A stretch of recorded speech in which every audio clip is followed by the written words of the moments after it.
मित्रों नमस्कार, आदाब। मैं डॉक्टर टी.आर. पाल, राष्ट्रीय dental clinic Kursi road Lucknow YouTube मंच पर आपका स्वागत है। मित्रों, आज मैं आपको डेंटल कैरीज के बारे में बताना चाहता हूँ, अवेयर कराना चाहता हूँ। मित्रों, इस तरह से जो वीडियो मैं बना रहा हूँ, इसका बनाने का मेरा उद्देश्य आपको अवेयर कराना है डेंटल डिजीज़ों से और इसके प्रिवेंशन के बारे में बताना है कि क्या हम करें क्या ना करें कि हमें दांत और मुंह की रोग हो ही ना। तो इसलिए मैं इसी चीज़ को अवेयर कराने के लिए और प्रिवेंशन और ट्रीटमेंट और डेंटल डिजीज़ों के से अवेयर कराने के लिए मैं इस तरह के वीडियो आप लोगों को दे रहा हूँ। प्लीज़ अगर ये आपको अच्छा लगे तो आप मेरे चैनल को लाइक, सब्सक्राइब और कमेंट अवश्य करिएगा। मित्रों, आज मैं आपको डेंटल कैरीज के बारे में बताना चाहता हूँ। तो इसके पहले मैंने आपको प्लाक बताया, कैरीज बताया, कैलकुलस बताया। मित्रों, प्लाक जो होता था बताया था आपको कि ये बड़े आसानी से दांत से छूट जाता है, सॉफ्ट होता है, वाइट कलर का होता है और इसकी एक पेक्यूलियर कैरेक्टर होता है कि अगर ये 24 घंटे में ना हटाया गया दांत के सरफेस से तो ये अगले 24 घंटे में कैल्सीफाइड हो जाता है, मतलब पत्थर बन जाता है और ये दांत से बहुत मजबूती से पकड़ लेता है। फिर इसको हटाने के लिए आप खुद नहीं हटा पाएंगे, आप प्रिवेंट नहीं कर पाएंगे। इसके लिए आपको अपने नियरेस्ट डेंटिस्ट के पास जाना पड़ेगा। मित्रों, यही प्लाक जो होता है, यही कैलकुलस जो होता है, जो अक्लूजल सरफेस पर, जैसे ये आपका this is the figure of the tooth and this is the occlusal surface. Occlusal surface पर जो डिप्रेशन होता है मित्रों, उसको फोसा बोलते हैं।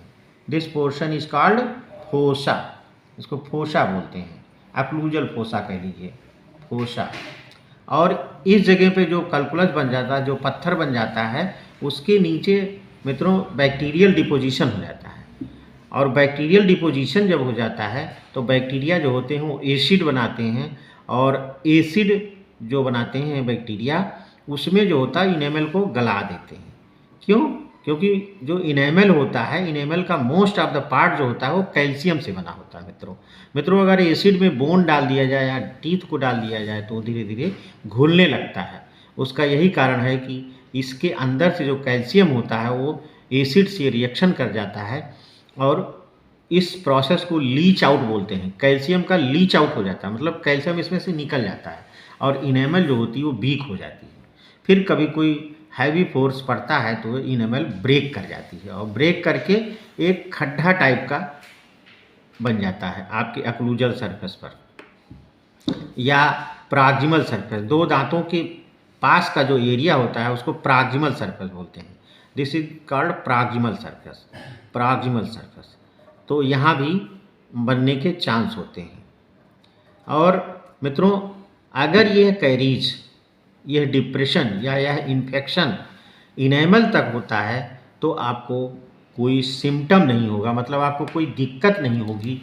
उधर जाओ, कोई दिक्कत नहीं होगी और ना आपको ठंडा लगेगा, ना कोई दिक्कत होगी और आपको खुद ही अवेयर हो करके, जान करके कि हमारे दांतों में कुछ ब्लैक ब्लैक दिख रहा है या खड्डा बन गया है, तो तुरंत आपको अपने डेंटिस्ट से सलाह लेनी चाहिए या परामर्श लेना चाहिए।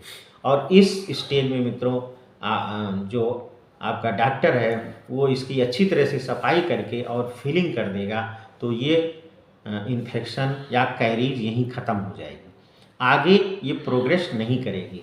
तो फर्दर कोई कॉम्प्लिकेशन या कोई सिम्टम या कोई डिजीज़ नहीं होगा। ये सब मित्रों तभी हो पाएगा जब आप अवेयर हो जाएंगे, जब समझ जाएंगे। और इसके लिए आप प्रत्येक दिन अपने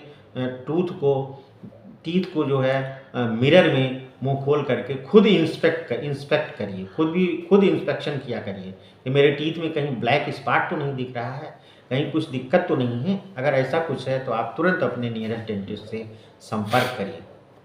मित्रों, अगर ये इस स्टेज में भी आप फीलिंग नहीं कराए कैरीज हटवा करके तो मित्रों ये इन्फेक्शन धीरे धीरे और डीप होता जाता है और डीप हो करके मित्रों ये आपका टूथ के दूसरी लेयर, जो सेकेंड लेयर होती है, ये यहाँ तक पहुँच जाता है और इस लेयर को मित्रों डेंटिन बोलते हैं।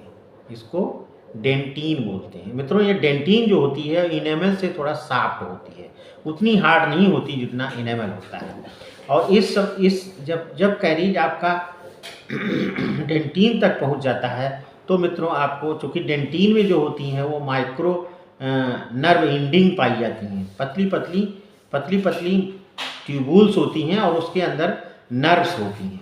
तो जब यहाँ पर इन्फेक्शन आ जाता है, कैरीज हो जाती है, यहाँ तक डीप हो जाता है, तो आपको मित्रों कोल्ड सेंसेशन होगा, ठंडा लगेगा आपको और लाइट पेन होगा। पेन बड़ा सीवियर नहीं होगा, काफ़ी लाइट होगा। और इस स्टेज में भी मित्रों अगर आप अपने नियरेस्ट डेंटिस्ट के पास जा करके और फीलिंग वगैरह करा लेंगे, ये भी यहीं पर आपका स्टॉप हो जाएगा। ये कैरीज जो होगी यहीं पे स्टार्ट हो जाएगी और इसके फर्दर कोई और कॉम्प्लिकेशन आपको नहीं होगा मित्रों। और इसमें भी फीलिंग मित्रों कई तरह की आती हैं। कुछ जैसे सिल्वर अमलगम फीलिंग होती है और जीआईसी फीलिंग होती है और लेजर फीलिंग होती है, लाइट क्योर फीलिंग बोलते हैं, मटेरियल बोलते हैं। ये मित्रों जो डिफरेंट टाइप के रेस्टोरेटिव या फीलिंग मटेरियल्स हैं, ये इन डिपेंड करते हैं कि किस साइट पर आपकी कैरीज है, कैरीज कहाँ पे है, किस पोजीशन पे है, और उसी के हिसाब से मित्रों फिल किया जाता है। That's all, thank you.